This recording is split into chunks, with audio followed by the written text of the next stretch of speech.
So I'm out on a trip right now, and I have a paper of physical education, like some days after the trip. Now sir gonna go with physical with me.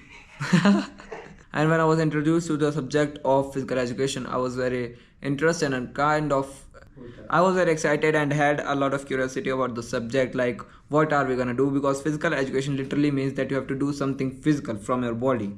So when I was introduced to the subject, I thought we were going to do yoga and exercise or something like this. But when I knew that this is going to the same thing that happens with my sister's subject, painting, that she got in her class 11th, I thought she was going to get painting and she is going to do something productive in her life for the first time.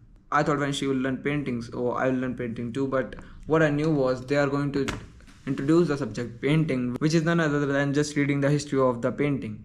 And I was quite surprised and kind of shocked, because I thought we were going to do something special in the first time of the school history, but there was nothing special. And same with my physical education, I thought we were going to play basketball, do yoga, exercise, or typical physical things, but we never got to do that. Instead, we are learning now about the history of all the physical, like when is yoga day, why yoga day is celebrated, who started yoga day, which person represents the yoga into to our country, yoga history.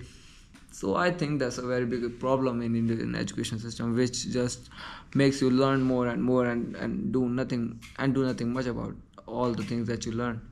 You don't understand the thing, you just kind of learn in a way that you will forget one day. There are many people who just crossed their class 12th and they don't even know the meaning of radius of the circle, because they just kind of learned for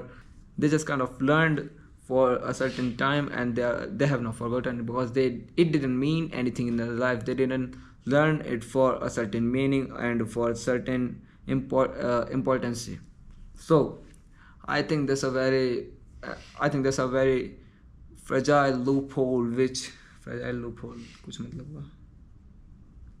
I think it's a very massive loophole which creates disinterest in the students into learning to learning all the subjects that have just writing and learning. When I was in first to maybe 10th, there was a subject named computer education, which was just particularly learning about the computer controls and doing nothing much about it. We'll go to like the computer classes like 1 to 2 times in an entire month. We'll just go there and do some random shit like doing painting, watching YT videos, or even watching some computer classes. But it didn't end well. So I think there is a need to change all of this thing to really physical, really practical, which can make sense. We can't just learn about all the history and all the learning and writing things, but we have to do enough of the practical things, practical acts, which can make people learn more actively and which can generate the interest of the students in a new way. So they will learn more, they will have interest in educating themselves.